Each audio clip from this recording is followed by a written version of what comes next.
Welcome to Story of the Month. I'm Holly Miller with Stories of a Lifetime, and we are joined today by Meadow Clouse. Hi, Meadow. Hi, nice to meet everybody. Thanks for being here. And we are going to discuss Meadow's book, The Heroes Who Walk Among Us, an Eagle Scout project by Meadow Clouse. So I hope you all took the month of February to read about this book, and we get to meet the author and discuss it. And as you can see, I made lots of notes. There's lots of things worth discussing in this book. So join us with the discussion, and here we go. So Meadow, welcome, and tell us a little bit about you and why you chose this for an Eagle Scout project. All right, well, the very first story in the book is about my grandpa, Donald A. Martin. And the reason I chose this as a project is because of him. When thinking of a project to do, it was around the time of his passing anniversary. And my mom, the very first story in the book is a thing she wrote in high school for a class. And so she let me read that. And then I kind of thought, well, what if I can do this for other veterans as well? So that's kind of how it snowballed. Fantastic. And I love that you included something your mom wrote in high school, and then you wrote the entire book as a high schooler. And this kind of work is so close to my heart and what I do with Stories of a Lifetime. It's about capturing the stories.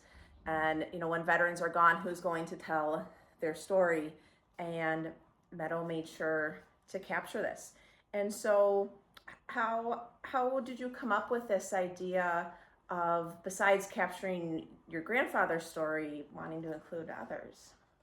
Well, I know as someone who has lost a veteran, it is very impactful to hear their stories told by them, because when my mom was writing it, my grandpa was very close writing it with her. And just being able to hear his story in almost his words really hit home for me. So I figured it would help the veterans maybe get something off their chest they didn't really know that they could discuss, or for their future families to go back and read maybe when they're not able to tell it anymore. Absolutely. And that is just, it's the core of what I do too with Stories of a Lifetime, is capturing the stories before the memories are gone. So this is such a beautiful project that will be a treasure for generations. And very great job. Thank you for so doing much. this. And you did this in the style of telling it from the veterans' voices. You didn't, fictionalize it or anything. It's really how they're talking. You get the sense of each person's personality telling. So how did you decide that was an important way to write this? Well, I did have someone ask me, why didn't you tell it from a story point of view? And I just felt that was a bit too fake. I mean, these are very real stories. They're very close to people's hearts, and it's a very sensitive topic to some people. And I just wanted to make sure that it was completely in their own words. I didn't change anything except for maybe if they said or stuff like that, maybe making the sentences make sense. But besides that, it is completely in their own words for that reason. And also because I know when I read my grandpa's story, it really helped that knowing that this was almost his words coming from my mom. Absolutely. And that's what makes this a really, really special book. So we're going to dig in a little bit here, and I'll try to get to a couple of the pages I have marked. And so in your foreword here, for anyone who's lost someone close to them and wishes they could hear their story too. And I love that. And I hope, as you guys have read this book as well, that this inspires you to capture some stories of your loved ones, because once those stories are gone, they're gone. How did you pick the 12 people? Well, I had 12 amazing veterans. My scouting troop meets at the VFW Post 1865. So a couple of them are from there. Mr. Roberts was my beneficiary representative, and he was kind enough to also share his story. Most of the others I got from this organization that does breakfasts for I can't think of the name of it right now, but they is meet it the in Heroes Cafe? Yes, Yeah. the Heroes Cafe. I went and just presented the idea to them, not thinking anyone would really sign up, but I got about 8 from there. Wow. I know I reached out to Mr. Liu on Instagram, on Facebook, because he's a bit not famous, but he's like area famous for he does a lot of stuff with the World War II.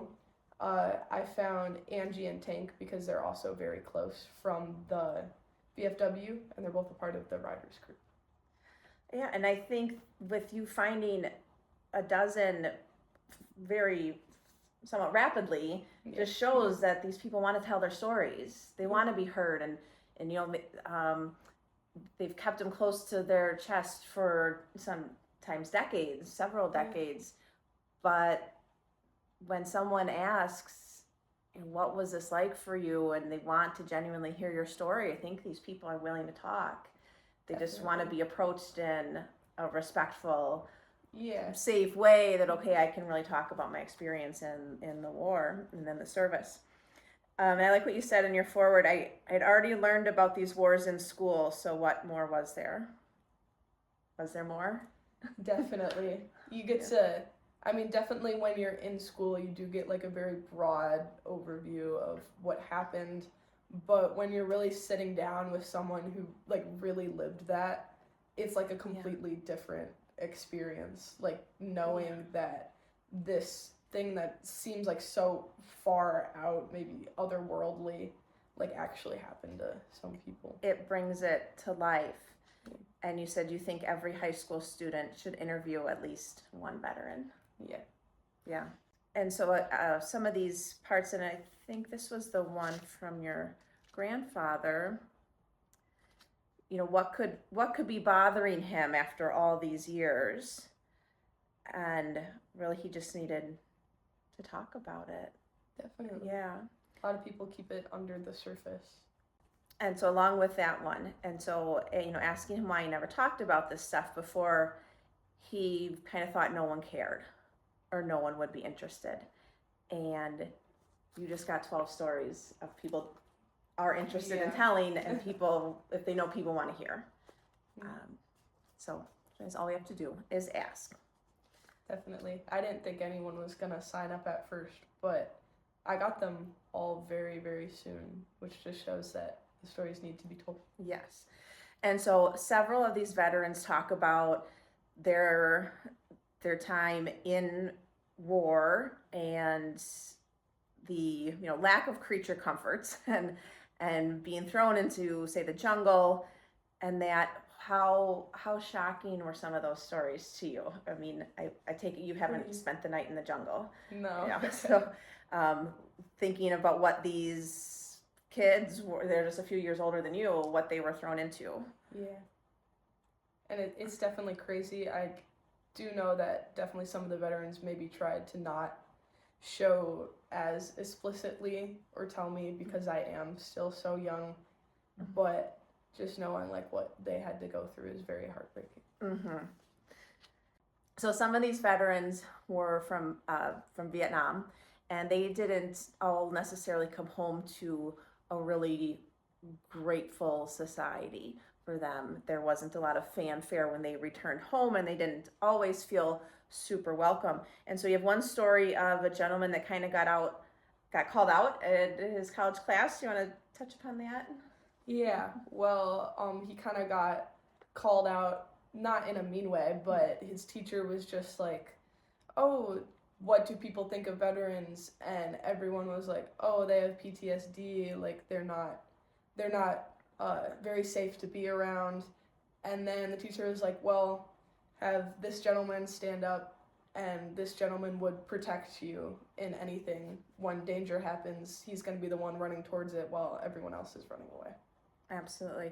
And he talks about, like, that's why he always sat in the back of the classroom, because he was so trained to, you know, be by the door and be on the lookout. And the teacher's like, he's the one in this room that has everybody's back. And that was a really beautiful thing.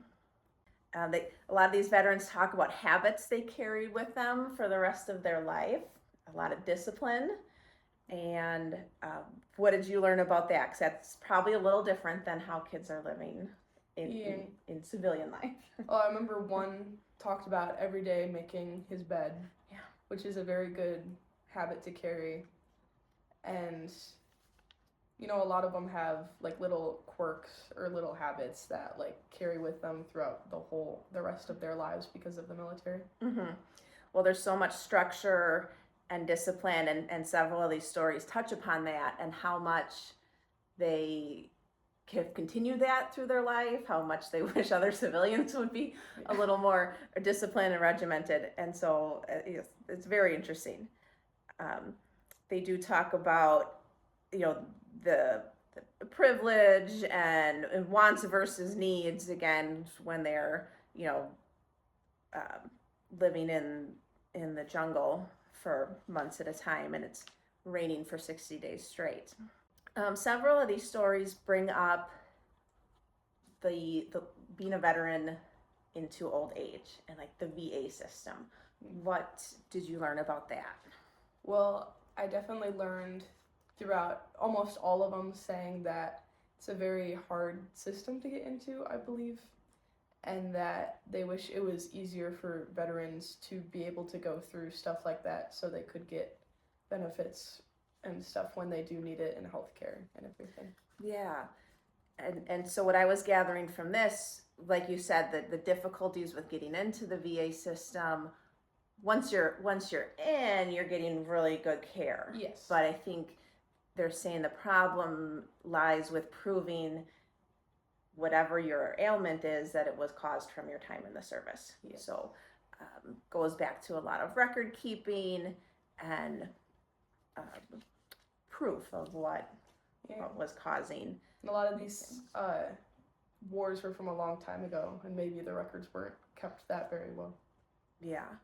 So there's an overall theme with several of these stories, hoping that veterans get all the care they need. Yes. Through the entirety of their life.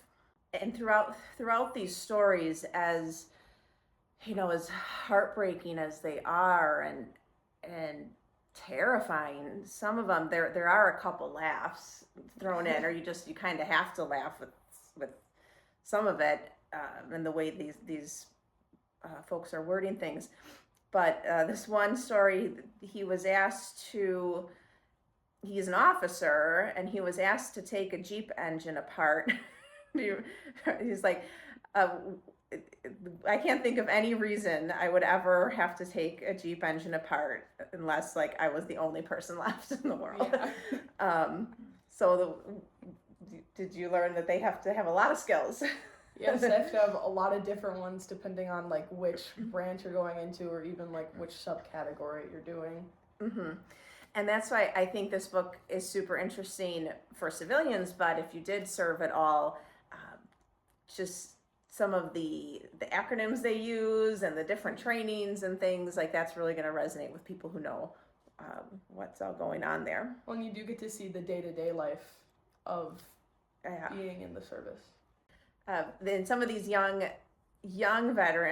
kids being thrown into boot camp, and they talk about the rules, and they're like, yeah, the rules are fine, but you got to know the rules. Until you know the rules, it's kind of a problem. Getting woken up by garbage cans slamming around, and a whole lot different than being tucked in by your mom, and they're thrown into some very, very challenging situations. And now some of these stories about Vietnam, the jungle environment itself was so dangerous. And some of these veterans were more scared of leeches and snakes than of the human enemy. Yeah. And how did some of those stories go? I mean, those guys, I'm sure, were very terrified of the poisonous snakes. My papa was also in Vietnam as well, and he did pass from Agent Orange, so I think a couple kind of talked about the fear of that as well. Mm-hmm. Like, sometimes you weren't even scared about the enemy. Definitely, there were other things to be afraid of, and I liked the stories of some of the veterans that went back as Yeah. adults, they went back later on in life and visited these countries that they had served in.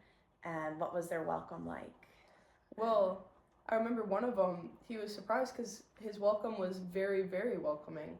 Like, there was no meanness or distaste to him at all. Like, they welcomed him in their house, knowing that, he fought their people. And I thought that was very beautiful to see.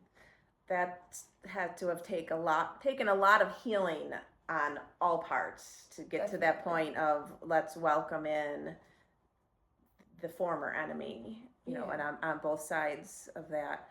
So I think too there was an overall theme of war is bad. None of these veterans wanted to fight, but they also all seemed to say that they would do it again if their country needed. Yes. They weren't like pro-war, I wanted to go fight other people, and not that, but if called upon, they would do it. So what did you learn from that? I think it's very honorable to do something like that, definitely. And I know a lot of the guys, like, they talk about, they would die for their country, and that's a big thing to, like, have to think about, and be able to say that you would do that is very, very beautiful. And several of them wrote about losing their friends, losing people that they went in with, even a sibling, and that. Yeah. So it gets very painfully real. So several veterans talked about the things that the military gave them as far as opportunities, and one was to travel. A lot of these folks saw the world. They hadn't been out of their hometown. I thought that was very interesting. I mean, like, some of these veterans went almost, like, around the world, seeing all these different countries, like Europe and South America and Australia. Yeah, the places they were was incredible, and we don't always think of that because it's not necessarily in the history books. So, okay, there's a war in XYZ place. We don't realize that the military is stationed all over the world too, besides Definitely. just where this one active battle is going on. One of the veterans talks about joining the VFW, and you mentioned your scout troop is part of the VFW. What did you learn about that? I think the VFW is a very beautiful place for veterans to come together and, raise money for causes. Like, they do a lot of stuff where they'll raise money for maybe a veteran who is injured and is, like, paying for surgery and stuff like that. So I think just having a place to be able to come together and, celebrate our veterans is very wonderful. And I'm glad there's places like the VFW and the American Legion. Absolutely, and encouraging younger veterans to check out these organizations. They're a great place, and these groups are, kind of largely the older veterans, and they need some of the younger veterans to help take over, to help make sure these organizations can still remain active. So getting the younger people involved seemed to be a theme here as well. Definitely. Again, a couple things that just make you laugh.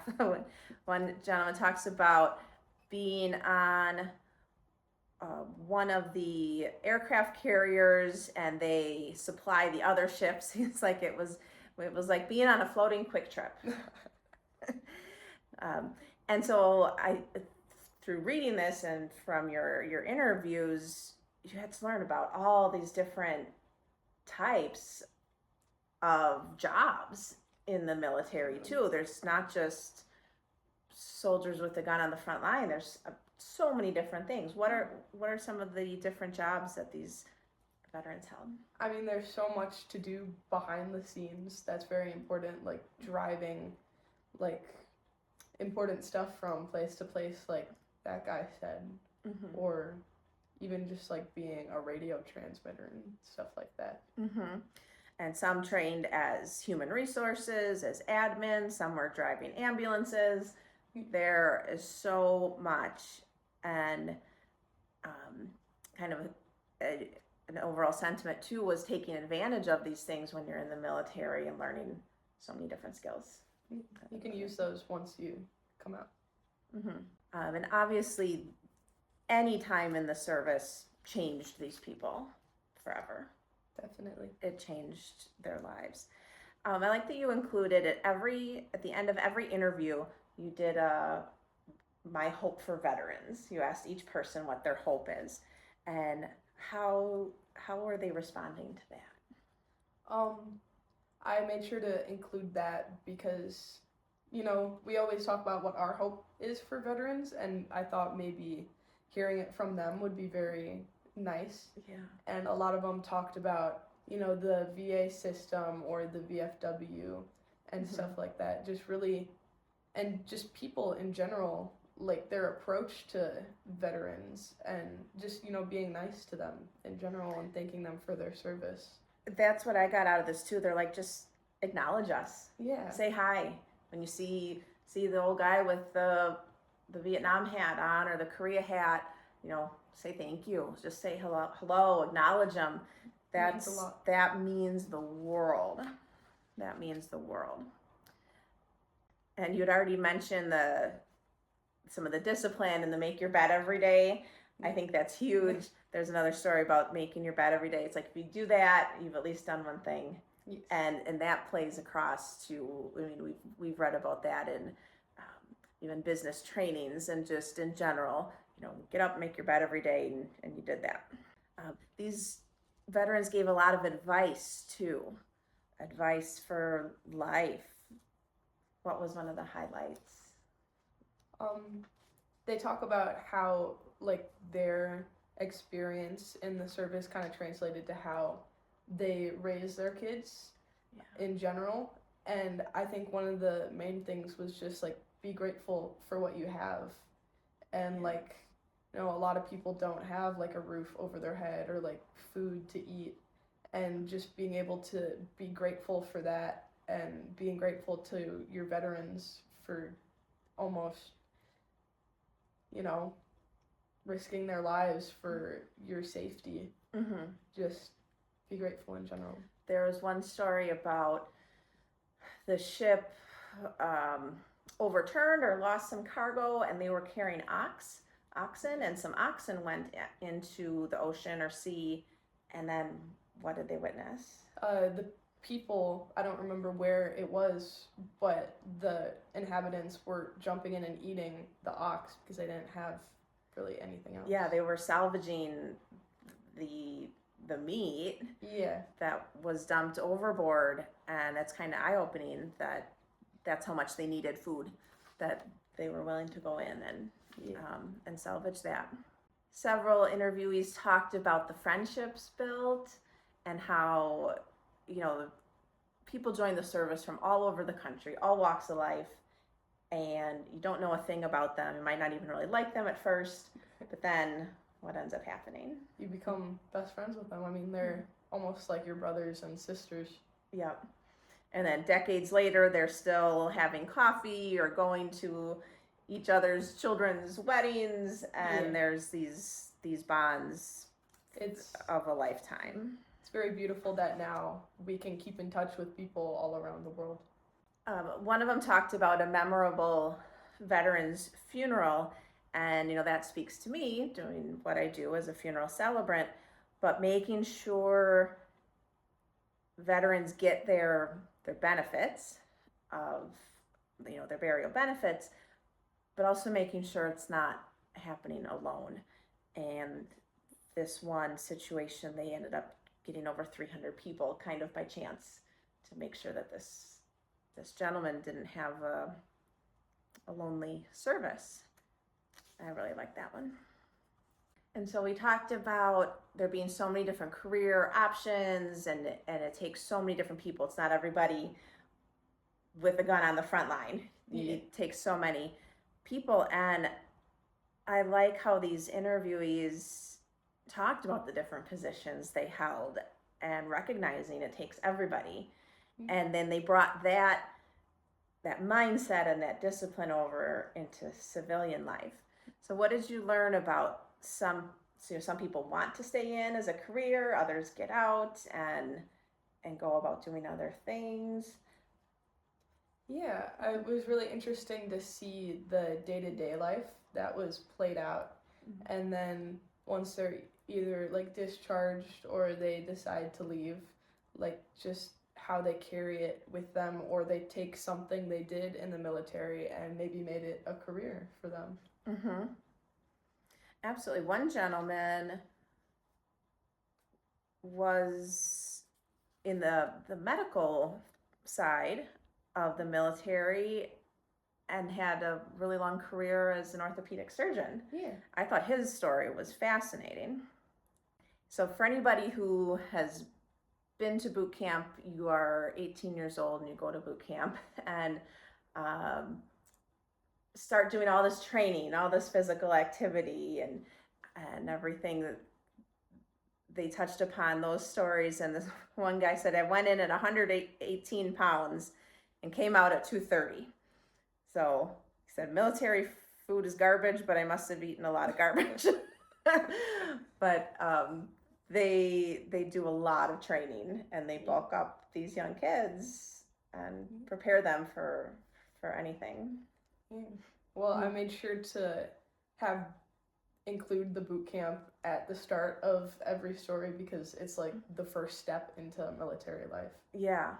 And it's a rude awakening for a lot of them. Definitely. But it's remarkable. No matter what these people went through, and as much as they said, I don't want to go to war again. If my country needed me, I'd do it. I didn't love war. I don't want to be doing that.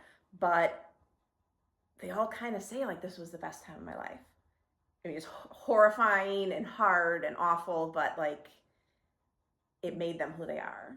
And definitely the structure of it is something you don't really get in normal life outside of it. Yes, and that camaraderie that, that this is my brother, this is my sister, and we don't get that in the regular office. No. I mean, you may really like your office mates and you may hang out in that, but when you serve in the military with someone, they have your back on a different level. It's a different connection. So another one about, these veterans coming home from the war, not always getting the best welcome.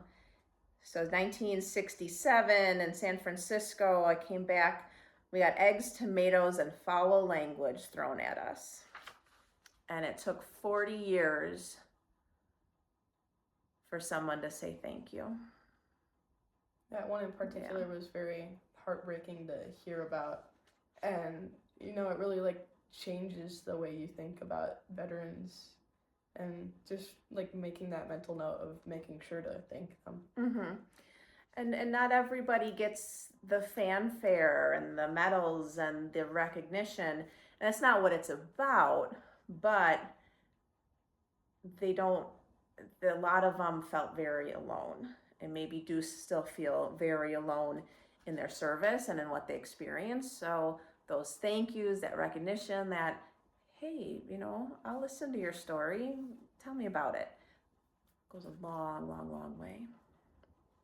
And back to that discipline, there's a lot of purpose in discipline. Everybody had a job, very specific. And so I think a lot of these folks really liked that they were very needed in their positions.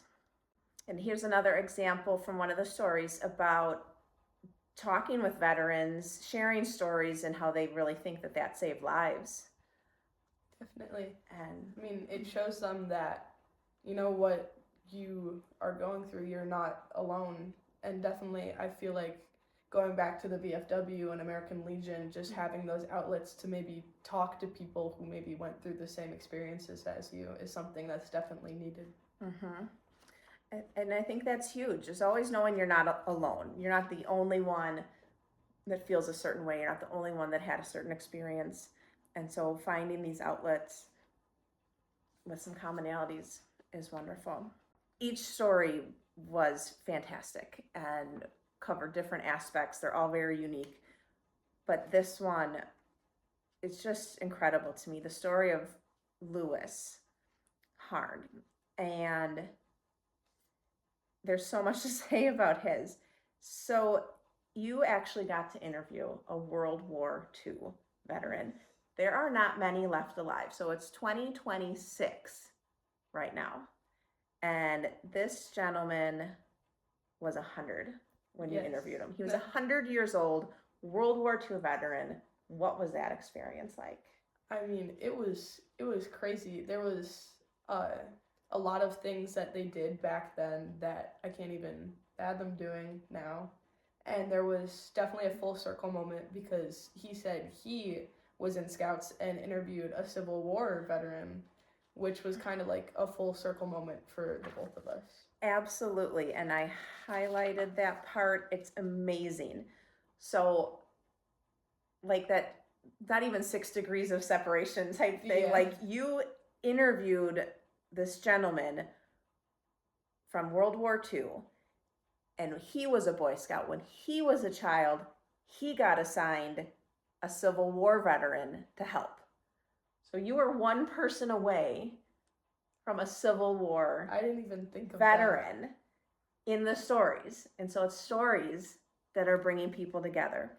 So in 1937, this gentleman took care of a Civil War veteran headquartered in Madison, Wisconsin, because he was a Boy Scout. You had to be a first-class Boy Scout for this responsibility, and we were each assigned a Civil War veteran.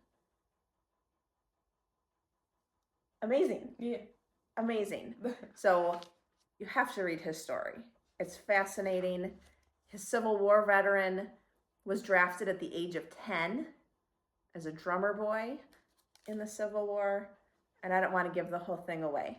But the fact that you got to interview a 100-year-old World War II veteran who in turn told you a story about taking care of a Civil War veteran, this is such a treasure.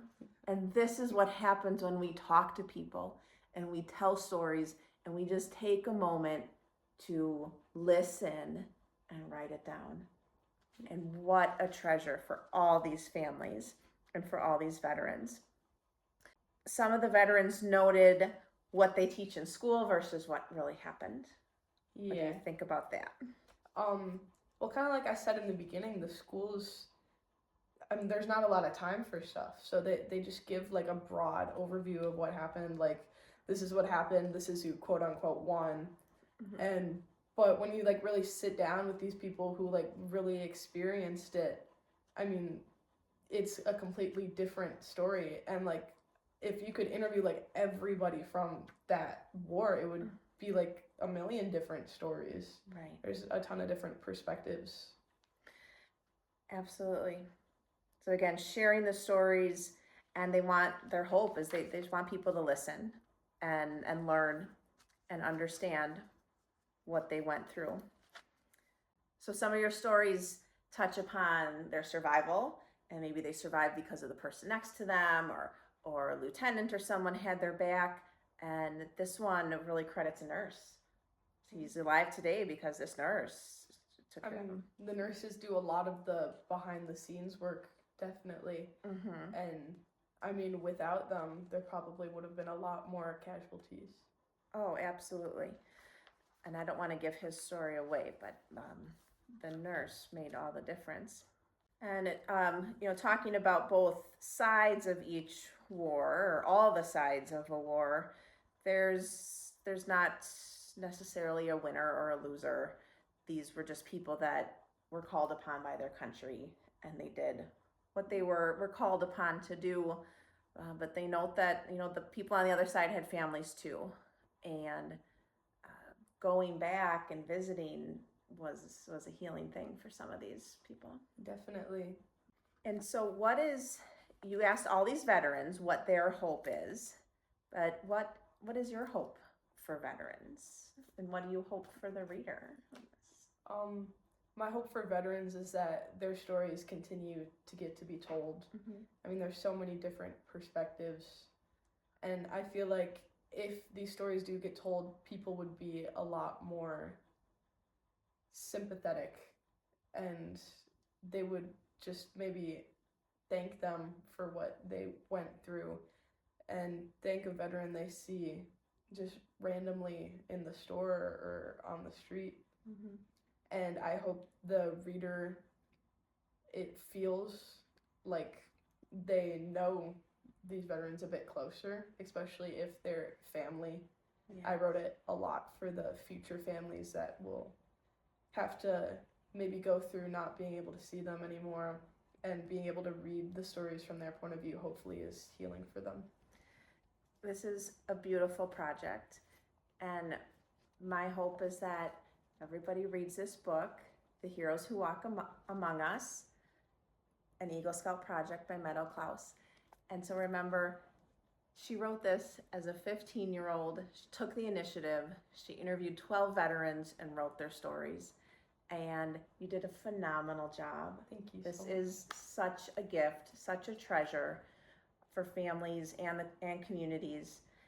I love, she designed the cover, and I love how there are, big, strong, young soldiers, and then these are the images of who we might be seeing today. It's, the older person with the cane or the wheelchair, and they have a big history. And so seeing beyond, there's more than the cover, but asking people about their stories is huge. I thank you, Meadow, for letting us get to know you and this book. Thank you for bringing this book to life and these stories to life. Well, thank you for having me. You are welcome. I wish you all the best. Make sure, if you didn't already, make sure you order the book. You can use the links that are on the post. And I hear a rumor that you might do another one. Yes, I am hoping to do another one. So, I mean, if you are in the Kenosha, kind of Milwaukee, Chicago area, and you do know a veteran or yourself that would like to be interviewed, I would love to have you and maybe share your story. And we'll put that information in the link as well, how to get a hold of Meadow if you want to nominate a veteran for the second edition of this book. All right, thank you all so much for joining us for our first story of the month. We hope you learned something from this, and we'll see you next time. Thank you.